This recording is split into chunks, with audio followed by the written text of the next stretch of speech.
নমস্কাৰ বন্ধুসকল, মই হিৰেণ। আজি মই আপোনালোকক এই ভিডিঅ'টোৰ জৰিয়তে এই 2024 চনৰ মে মাহটোত এই তিনিটা ৰাশিৰ কেনেদৰে ফলাফল লাভ কৰিব তাৰে সম্পূৰ্ণ ফলাফল আপোনালোকক এই ভিডিঅ'টোৰ জৰিয়তে আগবঢ়োৱা হৈছে। প্ৰথমে মোৰ চেনেলটো আপোনালোকে ছাবস্ক্ৰাইব কৰি ল'ব, যাতে মোৰ পিছৰ ভিডিঅ'বিলাক আপোনালোকে সহজে লাভ কৰিব পাৰে। লগতে মোৰ ভিডিঅ' যদি ভাল লাগে তেন্তে লাইক আৰু শ্বেয়াৰ কৰিব, কমেণ্ট কৰি আপোনালোকৰ মনোভাৱ প্ৰকাশ কৰিব। এতিয়া হওঁ মূল বিষয়লৈ। মেষ ৰাশিৰ ব্যক্তিসকলৰ এই 2024 বৰ্ষৰ মে মাহটোত এওঁলোকৰ পাৰিবাৰিক জীৱনৰ ক্ষেত্ৰত এনেধৰণৰ যে এই মাহত আপোনাৰ পৰিয়ালত বহুতো বস্তুৰ বিষয়ে পাৰ্থক্য থাকিব পাৰে আৰু পাৰস্পৰিক পাৰ্থক্য মুকলিকৈ ওলাই আহিব পাৰে। এনে পৰিস্থিতিত ধৈৰ্য দেখুৱাব লাগিব আৰু মুক্ত মনেৰে সকলোৰে লগত কথা শুনিব লাগিব।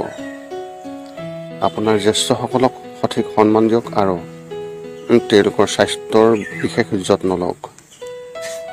আপোনাৰ ভাই ভনীসকল আপোনাৰ ওপৰত হতাশ হ'ব পাৰে, সেইবাবে আপোনাৰ চিন্তাবোৰ মুকলিকৈ ৰাখিব আৰু তেওঁলোকে কোৱা কথাবোৰৰ প্ৰতি আপুনি যথাযথভাৱে সন্মান দিব লাগিব। আপোনাৰ খং নিয়ন্ত্ৰণ ৰাখিব, অন্যথা সেই ক্ষেত্ৰত আপোনাৰ বেয়া প্ৰভাৱ পৰিব পাৰে। ব্যৱসায় আৰু চাকৰিৰ ক্ষেত্ৰত এনেধৰণৰ ব্যৱসায় কৰা ব্যক্তিসকলে এই মাহত বহুতো নতুন সুযোগ পাব, কিন্তু আপোনাৰ অজ্ঞতাৰ বাবে তেওঁলোক আপোনাৰ হাতৰ পৰা আঁতৰি যাব। সেই হেতুকে আপুনি সতৰ্ক হ'ব লাগিব যাতে হাতত থকা লাভবোৰ ওলাই নাযায়। কিছুমান ক্ষেত্ৰত লোকচানৰো সম্ভাৱনা অত্যন্ত প্ৰবল আছে। এই মাহটো চাকৰি কৰা ব্যক্তিসকলৰ বাবে খুবেই ভাল হ'ব আৰু তেওঁলোকে তেওঁলোকৰ কামৰ ক্ষেত্ৰত বিশেষ প্ৰশংসা লাভ কৰিব। এই মাহটো চাকৰি কৰা যিসকল বিষয়াসকল তেওঁলোকৰ বাবে এটা নতুন অভিজ্ঞতা আহিব পাৰে আৰু তেওঁলোকে তেওঁলোকৰ জ্যেষ্ঠসকলৰ পৰা সম্পূৰ্ণৰূপে সমৰ্থন লাভ কৰিব। শিক্ষা আৰু কেৰিয়াৰ ক্ষেত্ৰত এনেধৰণৰ বিদ্যালয়ত অধ্যয়ন কৰি থকা শিক্ষাৰ্থীসকলে এই মাহত তেওঁলোকৰ অধ্যয়নত অধিক মনোযোগ দিব লাগিব, অন্যথা বিফলতা হ'ব পাৰে। এই মাহটো উচ্চ শিক্ষা লাভ কৰা শিক্ষাৰ্থীসকলৰ বাবে তেওঁলোকৰ মাজত ব্যৱস্থাপনা অভিযান্ত্ৰিক অধ্যয়ন কৰা শিক্ষাৰ্থীসকলৰ বাবে খুবেই ভাল হ'ব। যিসকলে প্ৰতিযোগিতামূলক পৰীক্ষাৰ বাবে প্ৰস্তুতি চলাই আছে তেওঁলোকে এই মাহটোত অধিক পৰিশ্ৰম কৰিব লাগিব। যদি আপোনাৰ শিক্ষা সম্পূৰ্ণ হৈছে আৰু চাকৰি বিচাৰি আছে তেনেহ'লে এই মাহত আপুনি শুভ লক্ষণ দেখিবলৈ পাব আৰু ক'ৰবাৰ পৰা আপোনাৰ প্ৰিয় চাকৰিৰ প্ৰস্তাৱ আপোনাৰ হাতলৈ আহিব পাৰে। প্ৰেমৰ ক্ষেত্ৰত এনেধৰণৰ বিবাহিত লোকসকলৰ তেওঁলোকৰ সংগীৰ সৈতে বিশেষ পাৰ্থক্য থাকিব পাৰে আৰু তেওঁলোকৰ কেৰিয়াৰ আৰু পত্নীৰ সৈতে মিলা মিছা কৰাত সমস্যা হ'ব পাৰে। এনে বহুতো ঘটনা ঘটিব যেতিয়া আপুনি আপোনাৰ কেৰিয়াৰৰ প্ৰতি অধিক মনোযোগ দিব। ই আপোনাৰ সংগীৰ মাজত বিশেষভাৱে হতাশৰ অনুভূতি সৃষ্টি কৰিব পাৰে। যিসকলে বিবাহৰ বাবে অপেক্ষা কৰি আছে তেওঁলোকেও এই মাহত হতাশ হ'ব। এনে পৰিস্থিতিত যদি আপুনি নিজকে উন্নত কৰাৰ প্ৰতি মনোযোগ দিয়ে তেন্তে এই সময় উপযুক্ত হ'ব। স্বাস্থ্যৰ ক্ষেত্ৰত এনেধৰণৰ মহিলাসকলে মুখ্যতঃ এই মাহত তেওঁলোকৰ স্বাস্থ্যৰ বিশেষ যত্ন ল'ব লাগিব। আপুনি আপোনাৰ শৰীৰত দুৰ্বলতা অনুভৱ কৰিব পাৰে আৰু মানসিক স্বাস্থ্যও ভাল নহ'ব। এনে পৰিস্থিতিত আপুনি ফলৰ ৰস খাওক আৰু আপোনাৰ ৰুটিনত আধা ঘণ্টাৰ বাবে যোগ অভ্যাস কৰক। যদি আপোনাৰ কম টোপনিৰ সমস্যা আছে তেনেহ'লে এই মাহত ইয়াক সমাধান কৰিব পাৰি। যদিও মাহৰ দ্বিতীয় সপ্তাহত কিছু সমস্যাৰ বাবে মন অস্থিৰতাৰ অনুভৱ হ'ব, কিন্তু ই বেছি দিন নাথাকিব। আপোনাৰ এই মাহত শুভ সংখ্যা হিচাপে 8 আৰু শুভ ৰং হিচাপে ধূসৰ ৰং ব্যৱহাৰ কৰিব পাৰে। এই আছিল মে মাহত মেষ ৰাশিৰ ব্যক্তিসকলৰ সম্পূৰ্ণ তথ্য। বৃষ ৰাশিৰ ব্যক্তিসকলৰ এই মে মাহটোত তেওঁলোকৰ পাৰিবাৰিক জীৱনৰ ক্ষেত্ৰত এনেধৰণৰ যে এই মাহত আপুনি আপোনাৰ বেছিভাগ সময় আপোনাৰ পৰিয়ালৰ সদস্যসকলৰ সৈতে কটাব পাৰিব, যি পাৰস্পৰিক সম্পৰ্ক শক্তিশালী কৰিব। আপোনাৰ পৰিয়ালৰ সকলো সদস্যৰ ইজনে সিজনৰ প্ৰতি বিশ্বাস বৃদ্ধি পাব। আপোনাৰ পৰিয়ালৰ সদস্যসকলৰ সৈতে এটা তীৰ্থযাত্ৰা বা ধৰ্মীয় স্থান ভ্ৰমণ কৰাৰ কাৰ্যসূচী কৰিব পাৰে। যদি আপোনাৰ কোনো ভায়েক বা ভনীয়েকে বাহিৰত কাম কৰে বা পঢ়া শুনা কৰি আছে, তেন্তে তেওঁলোকেও এই সময়ত ঘৰলৈ আহিব। সামগ্ৰিকভাৱে এই মাহটো আপোনাৰ পাৰিবাৰিক জীৱনৰ বাবে অতি ভাল হোৱাৰ সম্ভাৱনা দেখা গৈছে। ব্যৱসায় আৰু চাকৰিৰ ক্ষেত্ৰত এনেধৰণৰ এই মাহটো ব্যৱসায়ীসকলৰ বাবেও খুবেই ভাল হোৱাৰ সম্ভাৱনা আছে আৰু বহুতো নতুন চুক্তি কৰাৰ সুযোগ থাকিব। এই সময়ছোৱাত আপুনি বহুতো নতুন ব্যক্তিৰ লগত লগ পাব, যি আপোনাৰ বাবে নতুন ব্যৱসায়ৰ সুযোগ দুৱাৰ মুকলি কৰিব। যিকোনো সিদ্ধান্ত লোৱাৰ আগতে ইয়াৰ বিষয়ে ভালদৰে চিন্তা কৰাৰ পিছতহে আগবাঢ়িব। যিসকল নিযুক্তিপ্ৰাপ্ত ব্যক্তিসকলে তেওঁলোকৰ চাকৰিৰ প্ৰতি মোহভংগ হ'ব পাৰে, এনে সময়ত তেওঁলোকৰ মনোযোগ সঞ্চয়ৰ ওপৰত অধিক গুৰুত্ব দিব লাগিব, যাতে তেওঁলোকে ভৱিষ্যতে ইয়াক ব্যৱহাৰ কৰিব পাৰে।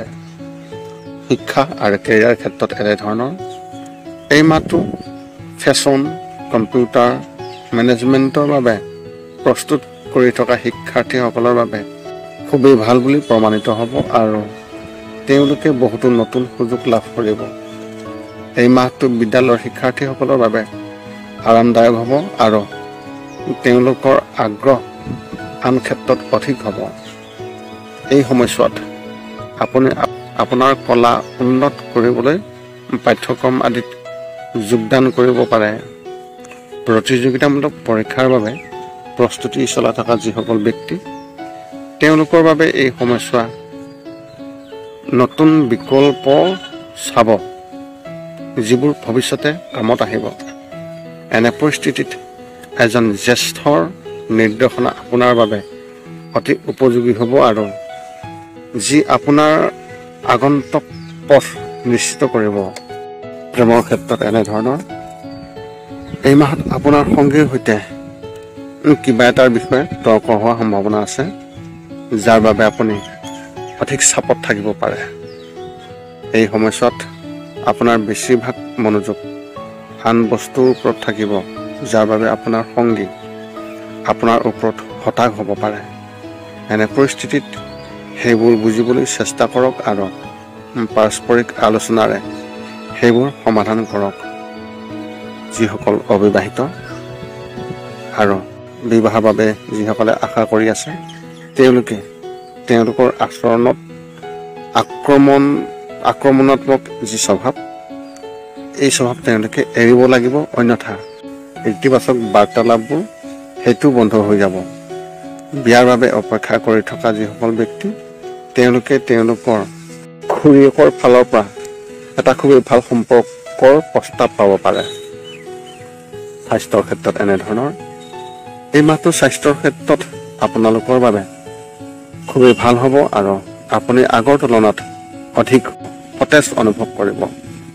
অৱশ্যে পাইলছ থকা ৰোগীসকলৰ বাবে এই মাহৰ তৃতীয় সপ্তাহটো সমস্যা হ'ব পাৰে। যদি আপুনি বাহিৰৰ খাদ্য খাবলৈ অভ্যাস কৰি আছে বা বাহিৰৰ খাদ্য খোৱাৰ অভ্যাস আছে, তেন্তে এই মাহত কেৱল আপুনি ঘৰত বনোৱা পুষ্টিকৰ খাদ্যহে গ্ৰহণ কৰাটো অত্যন্ত মংগলজনক বুলি প্ৰমাণিত হ'ব। অন্যথা আপোনাৰ পেট সম্পৰ্কীয় সমস্যাই আপোনাক যথেষ্ট পৰিমাণে আমনি কৰিব পাৰে। মানসিকভাৱে আপুনি সম্পূৰ্ণ স্বাস্থ্যৱান হ'ব আৰু নতুন ধাৰণা মনলৈ আহিব, যি সৃষ্টিশীলতা বৃদ্ধি কৰিব। মাহটোৰ মাজভাগত আপোনাৰ টোপনিৰ অভাৱৰ সমস্যাই যথেষ্টভাৱে আপোনাক সমস্যাজনক সৃষ্টি কৰিব পাৰে।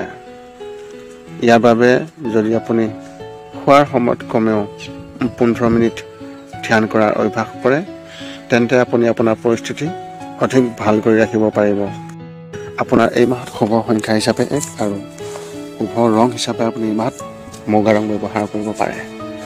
মিথুন ৰাশিৰ ব্যক্তিসকলৰ এই মে মাহটোত তেওঁলোকৰ পাৰিবাৰিক জীৱনৰ ক্ষেত্ৰত এনেধৰণৰ যে আপোনালোকৰ পৰিয়ালৰ সদস্যসকলৰ বিশেষ যত্ন ল'ব, মুখ্যতঃ এই মাহত, কিয়নো কাৰোবাৰ স্বাস্থ্যৰ বিশেষ বেয়া হ'ব পাৰে বা তেওঁলোকৰ গুৰুতৰ ৰোগ হ'ব পাৰে।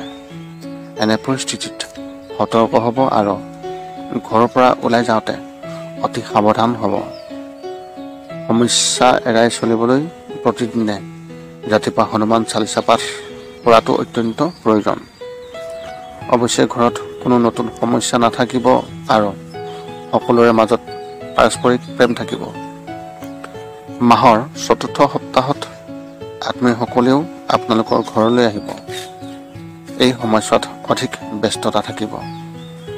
ব্যৱসায় আৰু চাকৰি ক্ষেত্ৰত এনেধৰণৰ আপুনি এই মাহত অধিক পৰিশ্ৰম কৰিব লাগিব, কিয়নো আকাংক্ষিত ফলাফল পাবলৈ কিছু সময় লাগিব। আপোনাৰ পৰিয়ালৰ সকলো সদস্যই আপোনাৰ ওপৰত অধিক আশা কৰিব আৰু ইয়াক পূৰণ কৰিবলৈ কঠোৰ পৰিশ্ৰম কৰাৰ প্ৰয়োজন অত্যন্ত প্ৰবল। অৱশ্যে ব্যৱসায়ত কিছু লোকচান হোৱাৰ সম্ভাৱনা আছে।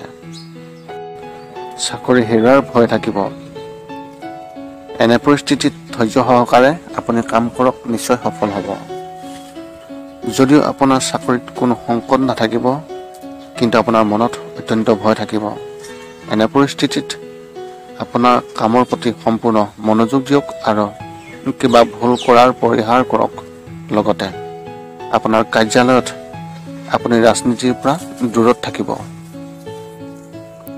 শিক্ষা আৰু কেৰিয়াৰ ক্ষেত্ৰত এনেধৰণৰ বিদ্যালয়ৰ শিক্ষাৰ্থীসকলৰ এই মাহত অধিক চাপ থাকিব পাৰে আৰু তেওঁলোকে তেওঁলোকৰ ভৱিষ্যতৰ বিষয়ে চিন্তিত হ'ব।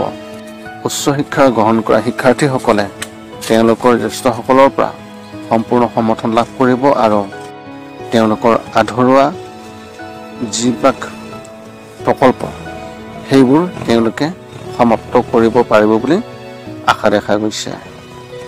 যিসকল বৰ্তমানে মহাবিদ্যালয়ত নামভৰ্তি কৰিছে তেওঁলোকে তেওঁলোকৰ শিক্ষকসকলৰ পৰা প্ৰশংসাযোগ্য হ'ব। প্ৰতিযোগিতামূলক পৰীক্ষাৰ বাবে প্ৰস্তুতি চলাই থকা শিক্ষাৰ্থীসকলে তেওঁলোকে ঘৰুৱা কামত অধিক নিয়োজিত হ'ব, যি তেওঁলোকৰ অধ্যয়নত যথেষ্ট প্ৰভাৱিত কৰিব। কিন্তু পিছত আপুনি আপোনাৰ প্ৰস্তুতি আগৰ দৰে যথেষ্ট মসৃণভাৱে অব্যাহত ৰাখিব পাৰিব। প্ৰেমৰ ক্ষেত্ৰত এনেধৰণৰ যিসকল অবিবাহিত তেওঁলোকে এই মাহত এজন নতুন জীৱনসংগী পাব পাৰে। গতিকে সতৰ্ক হওক আৰু নিজকে উন্নত কৰাৰ ওপৰত যথেষ্ট পৰিমাণে গুৰুত্ব দিয়ক। বিবাহিত লোকসকলে এই মাহত তেওঁলোকৰ পত্নীৰ সম্পূৰ্ণ সমৰ্থন লাভ কৰিব, যাৰ ফলত তেওঁলোকৰ মাজত প্ৰেম বৃদ্ধি হ'ব। কিছুমান বিষয়ৰ বিষয়ে নিশ্চিতভাৱে তৰ্ক হ'ব, কিন্তু সেইটো খুব সোনকালে সমাধান হ'ব। যদি আপুনি কিছু সময়ৰ পৰা কাৰোবাৰ সৈতে প্ৰেমৰ সম্পৰ্কত আছে তেন্তে ইয়াত উত্তেজনা হৈ থাকিব পাৰে।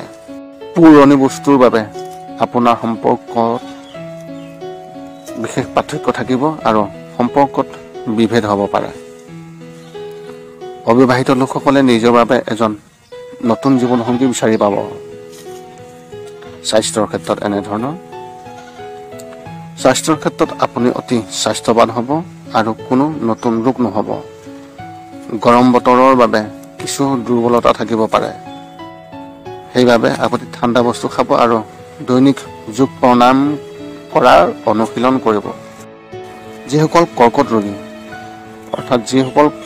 ৰোগী তেওঁলোকে তেওঁলোকৰ নিজৰ বিষয়ে বিশেষ যত্ন লোৱা উচিত, কিয়নো হঠাতে বিষ উদ্ভৱ হ'ব পাৰে। মানসিকভাৱে এই মাহটো উচ্চ নিম্ন হৈ থাকিব। কেতিয়াবা আপুনি অতি সুখী হ'ব আৰু তাৰ পিছদিনা এক হতাশাৰ অনুভৱ আপোনাৰ মনলৈ আহিব। এনে পৰিস্থিতিত ৰাতি সম্পূৰ্ণ টোপনি পোৱাৰ অভ্যাস কৰক। আপোনাৰ এই মাহত শুভ সংখ্যা হিচাপে 3 আৰু শুভ ৰং হিচাপে আপুনি এই মাহত গুলপীয়া ৰং ব্যৱহাৰ কৰিব পাৰে। এই আছিল মিথুন ৰাশিৰ মে মাহটোত কেনেদৰে পাৰ হ'ব আৰু কেনেধৰণৰ ফল লাভ কৰিব। পুনৰ লগ পাম এনে এটা ভিডিঅ'ত। আজিলৈ ধন্যবাদ।